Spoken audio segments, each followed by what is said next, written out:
My name is Bella Foster. I'm 28 years old, and this is the story of how my sister's attempt to humiliate me at a family dinner became her biggest career mistake. Have you ever been called a burden by someone who should love you unconditionally? Someone who smiled while tearing you down in front of others? Last month, my successful sister Caroline branded me a financial failure at our family dinner. She had no idea her boss was sitting across from someone who could change his company's future with a single email. The moment he spotted my investor badge, everything shifted. Caroline's promotion vanished faster than her fake smile, and our family finally saw who held real power. Before we dive in, please take a moment to like and subscribe, but only if this story truly resonates with you. Where are you watching from? Drop your location and local time below. Let me take you back to where it all began. Growing up as Caroline Foster's younger sister meant living in a permanent shadow. She was the golden child who graduated summa cum laude from Northwestern, landed a consulting job at 22, and climbed the corporate ladder like she was born for it. Me? I was the creative one who studied philosophy, worked at a nonprofit, and apparently lacked real ambition. 3 years ago, I made what my family considered the ultimate mistake. I left my stable consulting job at Deloitte to play with startups, as Mom loved to phrase it. While Caroline collected promotions at Morrison Tech like trophies, I became the family disappointment who couldn't hold down a real job. Bella just doesn't understand the corporate world, Caroline would say at every family gathering, her voice dripping with false concern. Not everyone can handle that pressure. Mom would nod sympathetically, adding her own twist. Some people are meant for success, others for simpler things. We love you anyway, sweetheart. The comparison was constant, relentless. Caroline's bonus bought her a BMW. I drove a 5-year-old Honda. Caroline's downtown high-rise apartment featured floor-to-ceiling windows. I rented a modest one-bedroom in Oak Park. Caroline had a retirement plan and stock options. I had unrealistic dreams and no security. What they didn't know, what I carefully kept hidden, was that my playing with startups had evolved into something much more significant.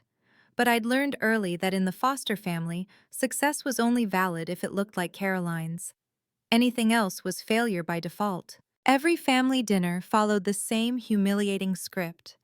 Caroline would share her latest achievement, Mom would beam with pride, and then all eyes would turn to me with that mixture of pity and disappointment I'd grown to despise.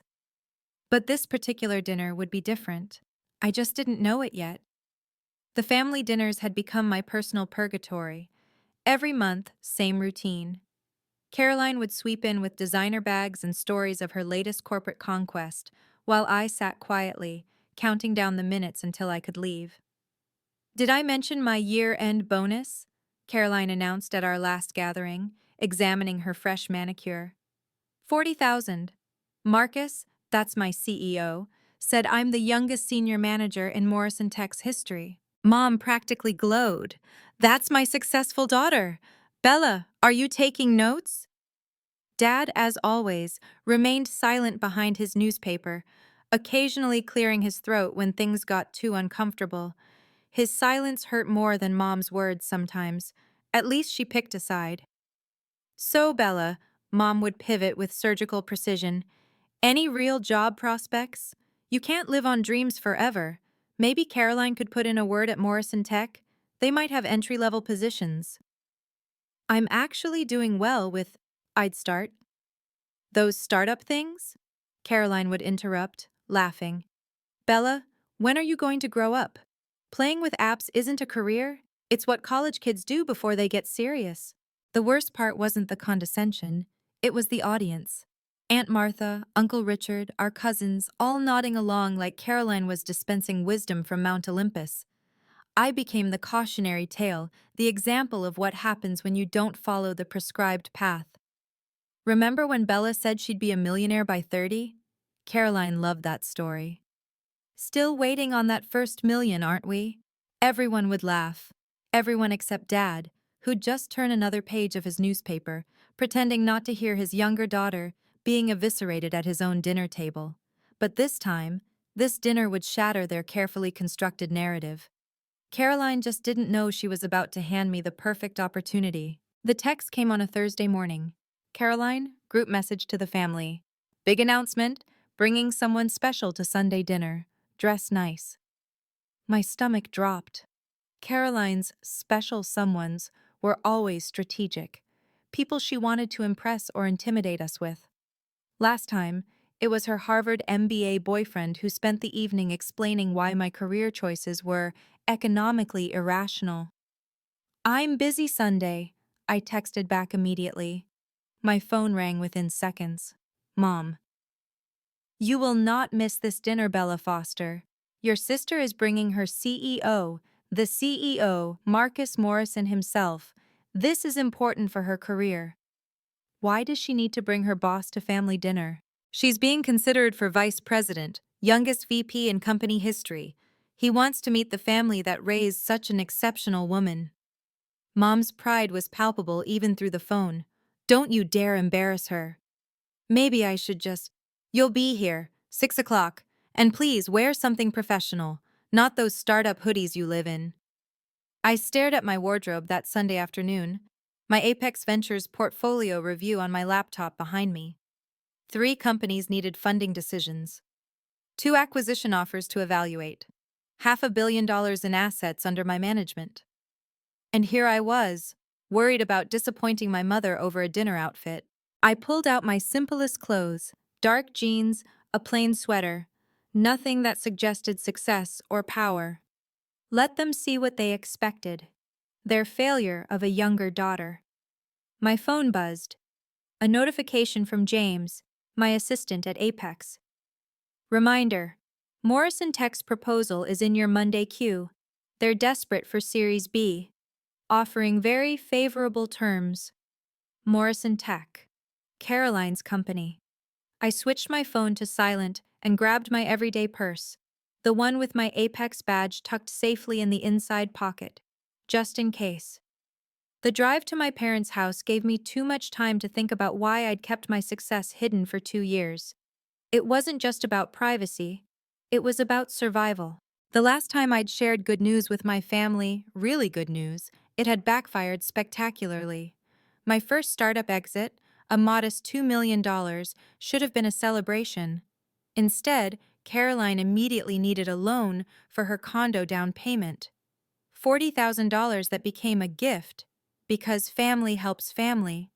Mom needed new kitchen renovations. Suddenly, my success became everyone's ATM. But it was Caroline's reaction that taught me the most valuable lesson.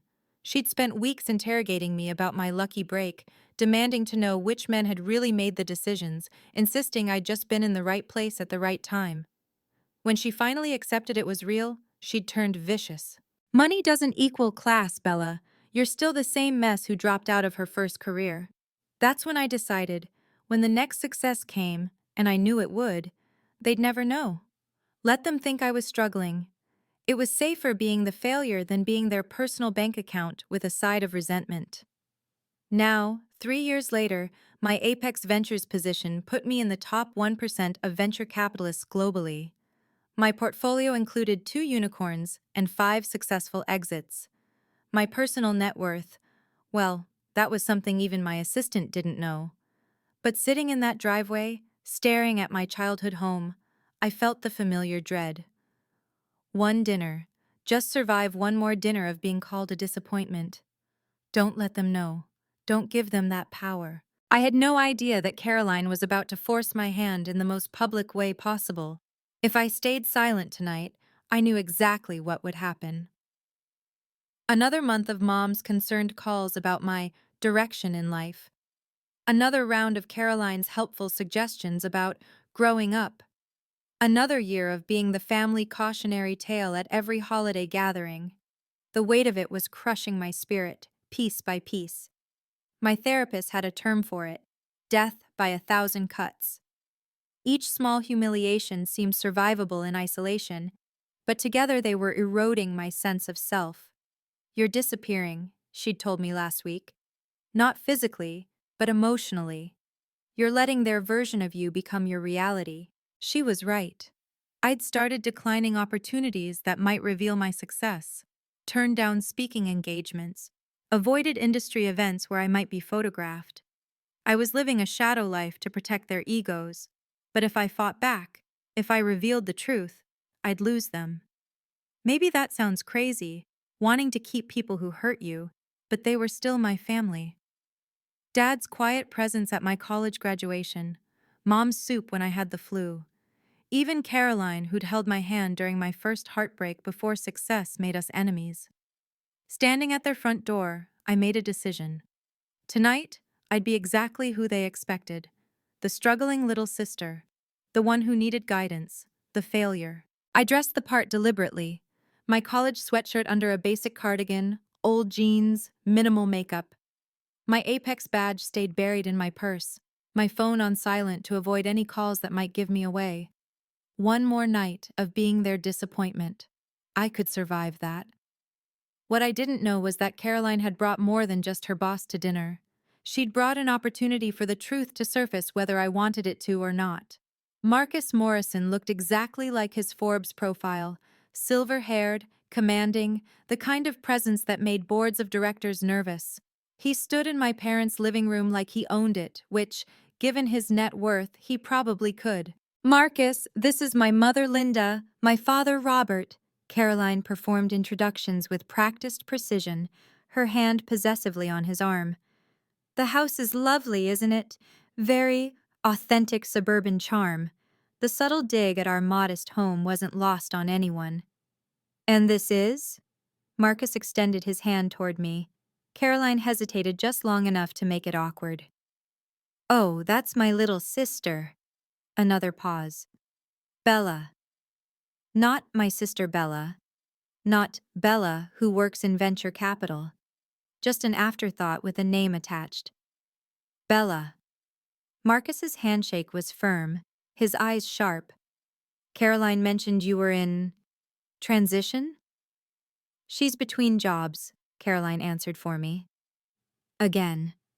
"But we're all very supportive. Family means everything to us." Mom beamed at Caroline's graciousness. Dad studied his wine glass. "What kind of work are you looking for?" Marcus asked me directly. "I work with startups." "She plays with startups," Caroline corrected, laughing. "There's a difference between real business and, well, wishful thinking. Bella's still figuring that out." Marcus's expression shifted slightly, something flickering in his eyes. Interest? Pity? I couldn't tell. "Startups can be quite lucrative," he said carefully. "Morrison Tech started as one." "That's different," Caroline interjected quickly. "You had vision, experience, capital. Bella just has enthusiasm." Mom ushered us toward the dining room. "Shall we eat?" I made Caroline's favorite, the rosemary lamb she always requests. As we moved to the table, Marcus fell into step beside me. "Startups, you said? Which sector?" Before I could answer, Caroline's voice cut through. "Marcus, you must sit here next to me. I want to discuss the Peterson acquisition." The seating arrangement said everything. Caroline and Marcus at center stage, me relegated to the corner. Caroline didn't waste time establishing her dominance. Before Mom even served the salad, she was already in full performance mode. "The quarterly reports were exceptional," she announced, cutting her bread with surgical precision. "My team exceeded targets by 30%. Marcus, tell them about the board's reaction." Marcus nodded politely. They were impressed. Impressed is an understatement. Caroline's laugh tinkled like breaking glass. "He said I'm the future of Morrison Tech. Didn't you, Marcus?" "You're certainly dedicated," he replied diplomatically. "Unlike some people who drift from one failed venture to another." Her eyes found mine across the table. "Stability matters in business. Wouldn't you agree, Marcus?" "Different paths work for different people," he said carefully. Caroline wasn't having it. "No. Success requires commitment. Real commitment. Not just playing around with every shiny new idea." She turned to Mom. "Remember when Bella quit Deloitte? 3 years of training, wasted. For what? To chase unicorns?" "I actually found a few," I said quietly. The table went silent. Caroline's fork paused midair. Found what? Mom asked. Nothing, I retreated. Just a joke. See? Caroline recovered quickly. This is what I mean. Bella lives in fantasyland while the rest of us build actual careers. I manage 42 people, real jobs, real families depending on me. Marcus watched me curiously. You were at Deloitte?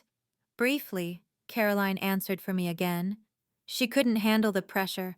Some people are meant for corporate life, others aren't. It's not a judgment, just reality.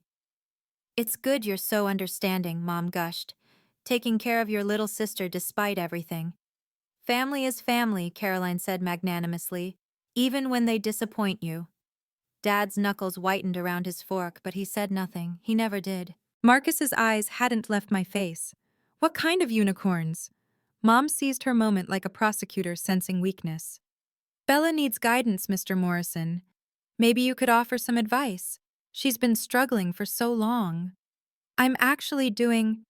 You're living paycheck to paycheck, Mom cut me off. Don't pretend otherwise. Caroline told us about lending you money last month. My jaw dropped. That was 2 years ago, and I paid her back double. Family doesn't keep score, Caroline said sweetly, patting my hand, though some of us give more than we take. Exactly, Mom agreed. Caroline's bonus paid for your father's surgery last year. What have you contributed, Bella? The lie hung in the air like poison. I'd paid for Dad's surgery, quietly, through a hospital charity program I'd invented to preserve his pride. $40,000 they'd never know came from me. Success isn't just about money, Dad finally spoke, his voice barely audible. Of course not, Caroline agreed with fake sympathy. But Bella can't live on principles and startup dreams forever. Right, Marcus? Marcus set down his wine glass deliberately. I'm curious about these startups. What sectors interest you, Bella? Mostly fintech and SaaS, I replied carefully. Some biotech. Caroline laughed. She reads TechCrunch and thinks she's an expert. It's adorable, really. Understanding market trends requires more than reading, Marcus said thoughtfully. What's your take on the current valuation bubble? Before I could answer, Caroline interrupted again. Marcus, you're being too kind. Bella doesn't understand real valuations. She probably thinks every app is worth billions. Some are, I said quietly. If you know what to look for. The room went still. Marcus leaned forward slightly. And what do you look for? He asked. Caroline's hand hit the table. Can we please discuss something other than Bella's fantasies? This dinner is about family, not her delusions. If you've ever been the black sheep of your family, you know exactly how Bella feels right now. The dismissive looks, the backhanded comments, the constant comparisons. But sometimes, life has a way of revealing truth in the most unexpected moments. What would you do in Bella's position? Let me know in the comments below. And if you're enjoying this story, please hit that like button. It really helps share these stories with others who need to hear them. Marcus ignored Caroline's outburst, his attention fixed on me. You mentioned biotech. What's your view on the recent FDA approvals affecting Series A valuations? The question was sophisticated, specific, not small talk. The regulatory shifts are creating artificial inflation, I said carefully. Smart money waits for the correction. Maybe 18 months. His eyebrows rose slightly. That's actually exactly right. Most VCs are missing that signal. Bella reads blogs, Caroline interjected desperately. She's just repeating what she heard on some podcast. Which podcast discusses FDA impact on early-stage valuations? Marcus asked her directly. Caroline's mouth opened, then closed. The correlation isn't obvious, I continued, warming to the topic. But if you track approval timelines against funding rounds, there's a clear pattern. Fascinating. Marcus pulled out his phone. May I show you something? Morrison Tech is considering a biotech acquisition. Caroline's face went pale. That's confidential. It's public information, Marcus said coolly, showing me a graph. What do you see? I studied it carefully. The company was overvalued by at least 40%, riding the exact bubble I'd mentioned. But saying that would humiliate Caroline, whose team had recommended the acquisition. Interesting opportunity, I said diplomatically. My phone buzzed in my purse. Without thinking, I glanced at it. A notification from Apex flashed briefly. Urgent, Morrison Tech proposal needs your review. I shoved it back quickly, but Marcus had noticed the movement. Important call? He asked. Just work, I said, then caught myself. I thought you were between jobs? Mom's voice was sharp. I do consulting, I covered quickly. Small projects. Caroline relaxed. See, gig economy. That's what happens when you can't commit to real employment. Marcus's expression was unreadable. Consulting for whom? Before I could answer, Caroline stood abruptly. Let's move to dessert. I have an announcement. As Mom cleared plates, I reached down to move my purse, making room for the dessert service. The movement caused something to shift inside, my Apex badge sliding toward the opening. I quickly pushed it deeper, but not before catching a glimpse of the platinum edge. The announcement, Caroline stood dramatically, is that Morrison Tech is about to close the largest Series B in our history, $50 million. Marcus shifted uncomfortably. Caroline, that's premature. Oh, come on, it's family, she waved dismissively. And when we do, guess who's leading the integration team? The youngest VP in company history. The funding isn't confirmed, Marcus said carefully. Details, Caroline laughed. With your connections? Please, every VC in Silicon Valley would kill for this opportunity. I kept my face neutral, but my mind raced. Morrison Tech's proposal would hit my desk Monday morning. Their financials were concerning. Burn rate too high, customer acquisition costs unsustainable. Without serious restructuring, they'd be dead in 18 months. Bella, aren't you impressed? Caroline demanded. $50 million. Real money, not imaginary startup valuations. It's a significant round, I agreed quietly. Significant? Caroline's voice rose. It's transformative, but you wouldn't understand that scale. When have you ever seen real investment money? Dad coughed. Perhaps we should... No, Dad, she needs to hear this. Caroline was on a roll. This is what real business looks like. Not playing with apps, not consulting for pocket change, actual impact. Marcus's phone lit up. He glanced at it, frowned. Excuse me, urgent message. As he typed, he spoke absently.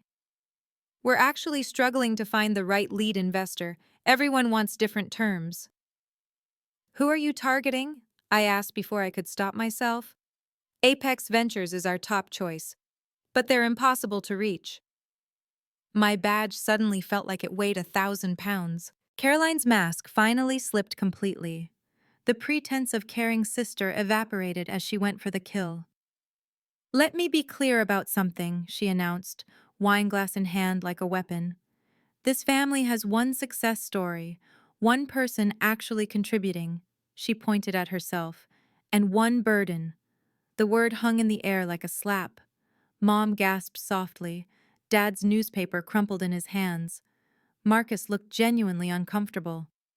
Caroline, he warned quietly. No, it needs to be said. She was beyond stopping. I'm tired of pretending Bella's failures don't affect us all. Do you know how embarrassing it is? Having a sister who can't hold a job, who lives in fantasy land? That's enough, Dad said quietly. Is it? Caroline turned on him. You enable her, both of you. While I work 60-hour weeks, she plays entrepreneur. While I build a real career, she burns through savings pretending to be something she's not. You don't know anything about my work, I said quietly. Work? Caroline laughed bitterly. What work? Name one successful thing you've done. One. The room waited. I could name 20, but I stayed silent. Exactly. Caroline's triumph was ugly. Some people contribute to the family, others just take, and take, and take. I've never taken anything from you, I said steadily. Haven't you? My time, my money, my reputation? She gestured wildly. Do you know what people say when they find out you're my sister? Oh, the unsuccessful one. I'm judged by your failures. Marcus stood abruptly. I think I should. Sit, Caroline commanded. You wanted to meet my family. This is them. The good and the burden. That word again. Burden. Something inside me finally snapped. Not into anger, but into perfect crystalline clarity. You're right, I said calmly. I am different from you. Caroline sensed victory and moved in for the kill. Different? That's one way to put it. Remember last year when you couldn't even afford Mom's birthday dinner? I was between contracts. You borrowed $500 from me. She turned to Marcus. Which she still hasn't fully repaid, by the way. My jaw clenched. I'd paid her back $1,000 within a month, but she'd conveniently forgotten that detail. Caroline's so generous, Mom cooed, always helping her little sister. It's exhausting, Caroline sighed dramatically. But family is family, even when they're financial disasters. I paid you back double, I said evenly. Did you? I don't recall. Caroline's smile was vicious. But then again, I don't keep track of every little handout. Marcus shifted uncomfortably. Perhaps we should change the subject. Why? This is reality. Caroline gestured at me. This is what failure looks like. Living off family charity while pretending to be an entrepreneur. I've never asked you for anything, I said quietly. Your existence is asking, Caroline shot back. Every time you fail, who looks bad? Every time you quit another job, who has to explain it? Dad's face was red. Caroline, that's cruel. It's honest, she interrupted. Someone needs to be. Bella will never grow up if we keep coddling her. I'm 28 years old, I reminded her. And what do you have to show for it? Caroline demanded. No savings, no career, no future, just delusions and debt. The room fell silent. Mom looked between us nervously. Marcus stared at his plate. Dad's hands trembled slightly. I stood up slowly, reaching for my purse. Running away again? Caroline taunted. That's your solution to everything, isn't it? No, I said calmly. Just getting something. What? Your resignation from life? I pulled my purse onto my lap, feeling for the zipper. Something like that. I stood with deliberate calm, my purse in hand. Every movement measured, controlled. The opposite of running away. Where are you going? Caroline demanded. We're not done here. You're right, we're not. I reached into my purse, looking for my phone to show Marcus something, anything, to shut Caroline up without revealing everything. See? Caroline announced to the table. This is what Bella does. Gets uncomfortable with truth and runs. Classic pattern. I'm not running, I said evenly, pulling items from my purse. Just looking for something Mr. Morrison might find interesting. What? Your resume of failures? Caroline laughed. Marcus doesn't hire quitters. My hand found my phone, but as I pulled it out, other items tumbled onto the table. My wallet, car keys, and something else. Something that caught the light as it fell. The metallic clink against Mom's china was surprisingly loud. Butterfingers, Caroline mocked. Can't even hold on to your... She stopped mid-sentence. Everyone stared at the object on the table. A black metal card with platinum edges, the Apex Ventures logo embossed in silver. The word platinum clearly visible. My name engraved below it. Isabella Foster, senior partner. Marcus moved first, reaching for it with trembling fingers. This is... probably fake, Caroline said quickly. Bella likes to pretend. This is real. Marcus's voice was strange, almost reverent. This is absolutely real. The serial number, the holographic security seal. He looked up at me, eyes wide. You're with Apex Ventures? Caroline grabbed the badge. That's impossible. This has to be. Caroline. Marcus's voice was sharp. That badge is worth more than your annual salary. Only 50 people in the world have one. The room went absolutely silent. Mom's dessert spoon clattered to her plate. Marcus held the badge like it was made of crystal, his CEO composure completely shattered. You're Isabella Foster, the Isabella Foster from Apex Ventures.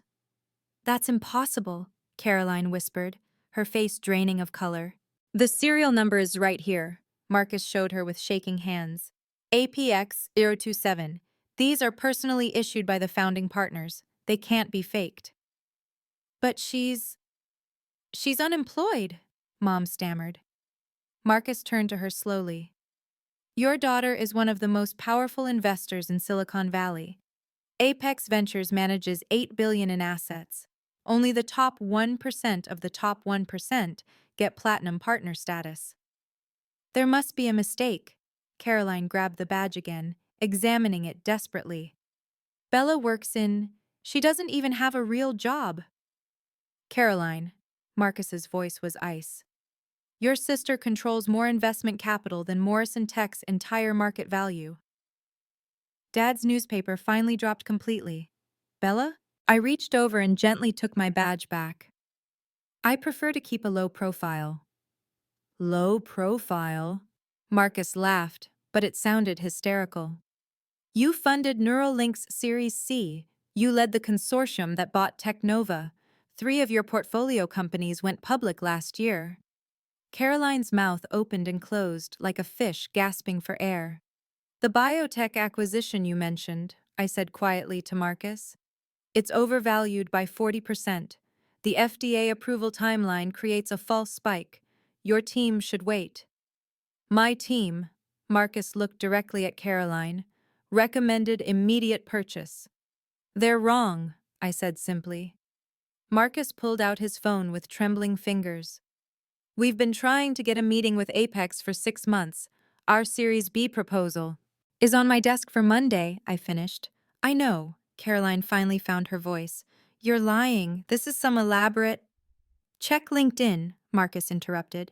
It's all there, hidden in plain sight. Marcus's phone screen shook as he showed it to Caroline. Look, Isabella Foster, senior partner, Apex Ventures, 300 connections, all C-suite or higher. Jim Patterson, the Jim Patterson, wrote her recommendation. This can't be real, Caroline's voice cracked. Your sister has approved or rejected over $2 billion in investments, Marcus continued, his voice gaining momentum. She sits on 8 boards. She was keynote speaker at TechCrunch Disrupt. How did you not know this? She never said anything, Mom whispered, staring at me like I was a stranger. The Fletcher acquisition last month. Marcus was scrolling frantically. That was you. You blocked it because of patent issues no one else caught. I nodded slightly. You saved them $40 million, he breathed. The CEO called you a genius in the Wall Street Journal. Lucky guess, Caroline said weakly. Lucky? Marcus turned on her. Your sister has a 92% success rate. The industry average is 15%. She's known as the Oracle in VC circles. Why didn't you tell us? Dad's voice was hurt. I looked at Caroline, then back at him. Would it have changed anything? Of course it would, Mom started. Exactly, I interrupted. I wanted to be your daughter, not your bank account. Marcus was still staring at his phone. You led the funding round for Morrison Tech's biggest competitor, CloudSync. They're eating our market share because of your strategic guidance. Caroline's face went from pale to green. You funded our competition? 2 years ago, I confirmed, before you ever mentioned Morrison Tech at dinner. But you knew, she accused. You knew and you… I keep family and business separate, I said calmly. Always have. Marcus set down his phone slowly. Ms. Foster, Isabella, our Series B proposal will be evaluated on its merits, I said professionally, like every other proposal. The full weight of revelation crashed down on the room like a physical force. Caroline stood frozen, her carefully constructed superiority complex crumbling in real time. "But you drive a Honda," she whispered, grasping at straws. "By choice. I don't need to advertise success. You wear old clothes. Comfort over labels. You live in a small apartment. I own the building," I said quietly. "All 12 units." Mom's gasp was audible. "The whole building?" "It's a good investment. Passive income." Marcus cleared his throat. "The proposal we sent to Apex, it went to you specifically?" "All Series B and above crossed my desk." "Then you know about our burn rate issues," he said carefully. "And your customer acquisition costs. And the pending lawsuit from your former CTO." I kept my voice neutral. "It's all in my Monday review." Caroline finally found her rage. "You let me humiliate myself. You sat there while you called me a burden?" I asked calmly. "While you said I was an embarrassment? While you took credit for Dad's surgery that I paid for?" "You what?" Dad's head snapped up. "The hospital charity program," I said gently. "It was me. I didn't want you to feel indebted." "But Caroline said her bonus," Mom started. "Went to her new BMW," I finished. "The one parked outside." Marcus was backing away from Caroline slowly. "You told me you supported your family, that you were the only successful one." "I am successful," Caroline protested. "You're a mid-level manager who lied to her CEO," Marcus said coldly, "and apparently to everyone else." "This changes everything," Mom said faintly. "Does it?" I asked. "5 minutes ago I was a burden. Now I'm worth knowing?" The silence that followed was deafening. This is the moment we've all been waiting for, when the truth finally comes to light. Caroline is about to learn that success isn't always loud, and that real power doesn't need to announce itself. Have you ever had a moment where someone who underestimated you realized their mistake? Share your story in the comments. And if this resonates with you, please subscribe for more stories about quiet strength winning over loud arrogance. I turned to Marcus with complete professional composure. "Mr. Morrison, since we're being transparent, let's discuss your proposal properly." "Here? Now?" He looked around the destroyed dinner party. "Why not? Your burn rate is 18 million per quarter. At that pace, you'll be insolvent in 8 months without Series B funding." Caroline tried to interrupt. "You can't just—" "I'm speaking with your CEO," I said calmly, not even looking at her. "Please don't interrupt." Marcus swallowed hard. "Our projections show—" "Your projections assume 30% growth. Your last 3 quarters averaged 12. The math doesn't work. We have new products in the pipeline." "The same products CloudSync released 6 months ago? My portfolio company?" I pulled out my phone, showing him charts. "You're behind the curve, not ahead of it." "Bella, we're family," Caroline pleaded. I finally looked at her. "Now we're family? 5 minutes ago I was a burden." "I didn't mean—" "You meant every word," I said evenly. "And that's fine. But don't invoke family when it's convenient." Marcus was studying the charts. "These numbers, how do you have our internal data?" "It's not internal. Anyone who can read between the lines of your public filings knows you're struggling." I swiped to another screen. "Your customer churn rate increased 20% last quarter. That's temporary. It's structural. Your pricing model is unsustainable." Caroline's face was desperate. "Bella, please. My promotion depends on a funding round that won't happen without major restructuring," I finished. "Your CEO knows this, don't you, Mr. Morrison?" Marcus nodded slowly, defeated. "We were hoping the Apex name would attract other investors." "Hope isn't a business strategy," I said simply. "Will you consider our proposal?" he asked quietly. "I'll evaluate it objectively. That's all I can promise." Caroline's carefully constructed world was collapsing, and desperation made her reckless. "Bella, wait, we're sisters. Blood. That has to mean something."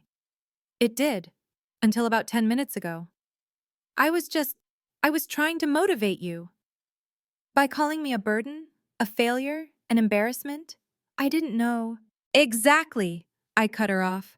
You didn't know anything about me, but you judged me anyway. You created a narrative that made you feel superior. But you let me. She was almost crying now. You could have said something. When? When you were taking credit for Dad's surgery? When you were laughing about my little startup dreams? When you announced to your CEO that I was a failure? Marcus cleared his throat. Caroline, I think we need to discuss your future at Morrison Tech. What? Her head snapped toward him. You've been taking credit for your sister's achievements, lying about your family's financial situation. What else have you lied about? Nothing. I'm excellent at my job. Are you? Because you recommended that biotech acquisition, the one your sister says is overvalued by 40%. She could be wrong. Isabella Foster is never wrong about valuations, Marcus said flatly. Her track record speaks for itself. You're going to trust her over me? I've worked for you for 5 years. And in those 5 years, you never mentioned your sister was one of the most powerful VCs in Silicon Valley. That's either spectacular ignorance or deliberate deception. Caroline turned back to me, tears finally falling. Please, don't destroy my career. I'm sorry. I'm not destroying anything, I said calmly. Your choices are doing that. But you could save it. One word from you. The word you want is nepotism. I don't do that. But family means different things to different people, apparently. I stood, gathering my things with deliberate calm. Mr. Morrison, I'll review your proposal Monday morning as scheduled. My team will respond within 72 hours. That's it? Caroline's voice was shrill. You're just going to leave? The dinner party seems to be over. Marcus stood as well. Ms. Foster, Isabella, I apologize for this evening. Had I known who you were, you would have treated me with respect? I raised an eyebrow. Interesting how that works. He had the grace to look ashamed. Your sister painted a very different picture. People often see what they want to see. Bella, please, Mom finally spoke. We need to talk about this. All of it. Do we? What would you like to discuss? How you treated me when you thought I was poor? Or how you want to treat me now that you know I'm not? That's not fair, isn't it? I pulled on my jacket. For 3 years, I've been the family disappointment, the burden, the failure. That was acceptable to all of you. We didn't know, and that made it okay? I looked around the table. Dad, you sat silent while they tore me apart. Mom, you encouraged it. Caroline, you built your entire self-worth on being better than me. Will you fund Morrison Tech? Marcus asked bluntly. I don't mix family and business. Caroline's involvement makes this complicated. I could reassign her. You could, I met his eyes. But that would be your decision, not mine. I evaluate companies, not personnel. Caroline gasped. You're getting me fired? No, your CEO is making strategic decisions based on new information. That's his job. You vindictive. Careful, I warned. You might need a reference soon. Marcus's phone buzzed. He glanced at it, then at me. My board is calling. News travels fast in Silicon Valley. It does, I agreed. The dinner table looked like a battlefield after the war. Mom sat frozen, staring at the space where my badge had been. Caroline slumped in her chair, mascara running. Marcus stood awkwardly by the door, clearly desperate to leave. Dad was the first to speak. Bella, wait. I paused at the doorway. I'm proud of you, he said quietly. I should have said it years ago. Should have defended you tonight. Every night. I'm sorry. Thanks, Dad. Robert, Mom snapped. She lied to us. Did she? Dad stood slowly. Or did we just never ask the right questions, too busy comparing her to Caroline to actually see her? But the money, she didn't owe us her success, Linda. We owed her our support. He walked over to me. I failed you, kiddo. We all did. Caroline laughed bitterly. Oh, perfect. Take her side now that she's rich. I'm taking her side because it's the right thing to do, Dad said firmly. Something I should have done years ago. Marcus cleared his throat. I should go. Caroline, we'll discuss your situation Monday. My situation? She stood unsteadily. What situation? Your future at Morrison Tech. It requires reevaluation. Because of tonight? Because of her? Because you've shown questionable judgment and integrity issues. His voice was cold. This isn't about your sister. It's about your behavior. He turned to me. Miss Foster, again, I apologize. I hope this doesn't affect your evaluation of our proposal. It won't. I keep things professional. He left quickly, the front door closing with finality. Caroline stared at me with pure hatred. You destroyed everything. No, I said quietly. You built your house on lies. I just stopped pretending not to notice. I'll never forgive you. That's your choice. Marcus's Uber hadn't even arrived when his phone rang. I could hear it from the porch where I'd followed him out, needing air. Yes, I'm with her now. Well, I was. He glanced at me. No, the rumors are true. She's exactly who they say she is. He hung up, looking sheepish. My board, they're excited. They should be concerned. Your fundamentals are weak. I know. He rubbed his face. Caroline's reports have been painting a rosier picture. She's ambitious. She's dishonest. His voice hardened. I promoted her based on fabricated metrics. She's been taking credit for other people's work. You just discovered this? I suspected. Tonight confirmed it. He looked back at the house. She won't be getting that VP position. That's your decision. Is it? One word from you could change everything. Which is exactly why I won't say it. I pulled out my business card, the real one. Send me the actual numbers, not Caroline's version. He took it reverently. The Morrison family built this company. 3 generations. I don't want to be the one who loses it. Then stop making emotional decisions. Your Series B pitch relies on projections you know are false. Caroline said, Caroline says a lot of things. How many were true? His Uber pulled up. Will you really evaluate us fairly, after tonight? Mr. Morrison, I've turned down my best friend's startup and funded my biggest competitor's expansion. I don't make emotional investments. That's cold. That's business. He got in the car, then rolled down the window. Your sister's going to blame you when she loses her job. She was going to blame me anyway. At least now it's for something real. The car pulled away, leaving me alone on my parents' porch. I walked back inside to find Mom crying, Dad comforting her, and Caroline pouring herself another wine with shaking hands. Why? Mom looked up at me, mascara smudged. Why didn't you tell us? Would you have believed me? Of course. Really? When I quit Deloitte, you said I was throwing my life away. When I started investing, you called it gambling. When I succeeded, you assumed I was lying.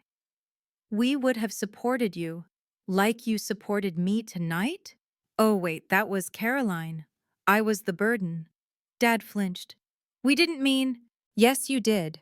And that's the problem. My success was never going to fit your definition, so you labeled it failure. Caroline slammed her glass down. Stop playing victim. You're worth millions and you let us struggle. Struggle?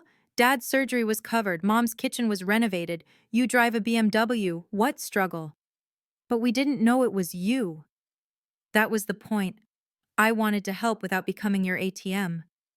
So noble, Caroline sneered. Meanwhile, I'm working 60-hour weeks. By choice. No one forced you into corporate life. Some of us have real responsibilities. And some of us create jobs for thousands of people. Different paths, Caroline.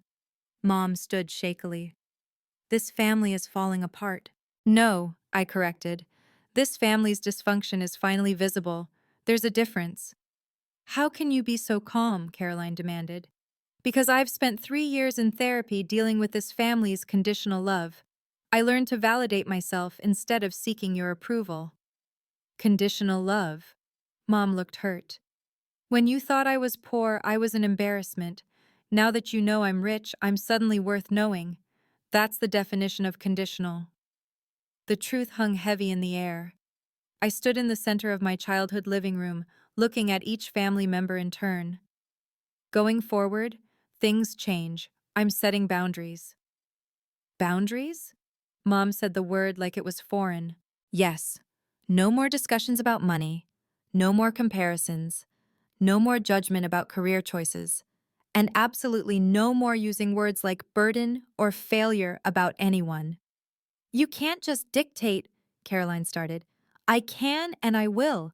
These are my terms for remaining in this family. That's manipulation. No, it's self-preservation. I've spent 3 years being your emotional punching bag. That ends now. Dad nodded slowly. Fair enough. Robert, Mom protested. She's right, Linda. We've treated her terribly. She deserves respect. But family doesn't have boundaries. Healthy families do, I corrected. I'm happy to be your daughter and sister, but not your victim or your wallet. So what? We just pretend tonight didn't happen? Caroline demanded. No, we acknowledge it, learn from it, and do better, or we don't have a relationship. You're threatening us? I'm protecting myself. There's a difference. Mom sank into her chair. I don't understand how we got here. Years of dysfunction, I said gently. But it's not too late to change. Easy for you to say. You're not losing your job, Caroline said bitterly. You're losing your job because you lied to your CEO and manipulated data. Own your choices. I learned from the best. This family runs on lies. Then maybe it's time for truth. I picked up my purse. I love you all, but I won't sacrifice my mental health for family harmony anymore. Where are you going? Dad asked. Home. To my small apartment in the building I own. I managed a small smile. Call me when you're ready for a real relationship. 3 days later, my phone rang at 7 a.m. Caroline. I got fired, she said without preamble. I'm sorry to hear that. No, you're not. You're right, I'm not. You made your bed. Marcus said I have integrity issues and manipulated performance metrics. That's corporate speak for calling me a liar. If the shoe fits, this is your fault. No, Caroline. You lied about your achievements, took credit for others' work, and humiliated me in front of your CEO. This is entirely your fault. Silence. Then quieter. What am I supposed to do now?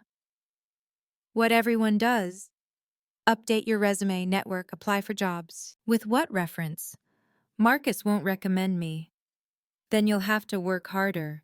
Start at a lower level. Rebuild your reputation. Easy for you to say from your ivory tower.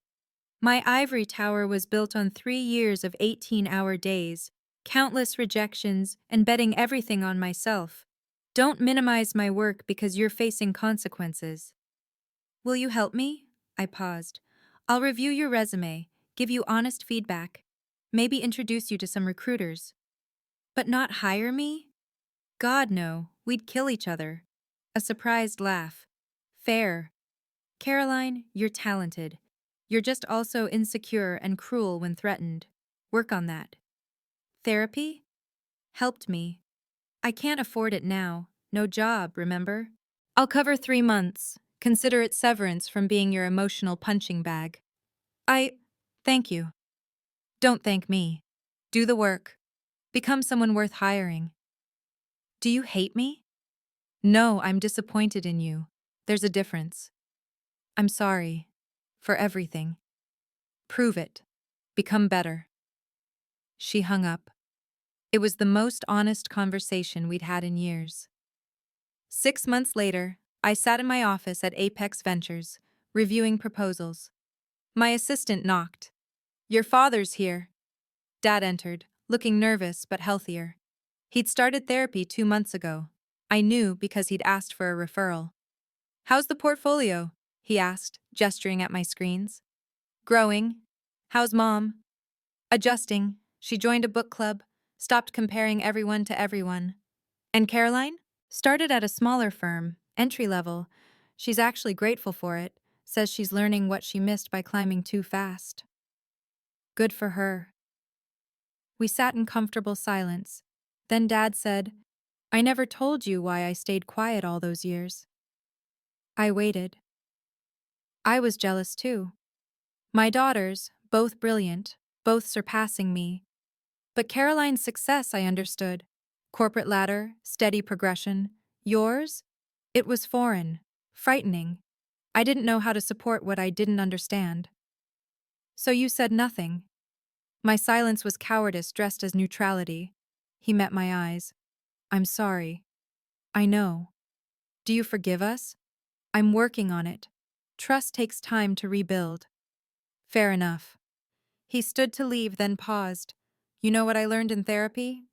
What? Real power doesn't announce itself. It doesn't need to. You taught me that. After he left, I returned to my proposals. Morrison Tech's revised pitch sat in my inbox. They'd restructured, brought in new management, fixed their burn rate. It was fundable now. I approved their Series B, 40 million, with conditions. Not because of Caroline or Marcus or family dinner revelations, but because the numbers finally worked. That's the thing about real success. It's not about proving others wrong or right. It's about knowing your worth regardless of who recognizes it. And sometimes, the best revenge isn't revenge at all. It's simply living well, quietly, on your own terms. Thank you for joining me on this journey of standing up to family toxicity while maintaining grace and professionalism. If you've ever been underestimated by those who should support you most, remember, your worth isn't determined by their recognition. What boundaries have you had to set with family? Share your experiences below. Your story might help someone else find their voice. Please like and subscribe if this resonated with you. Until next time, remember, the best revenge is quiet success.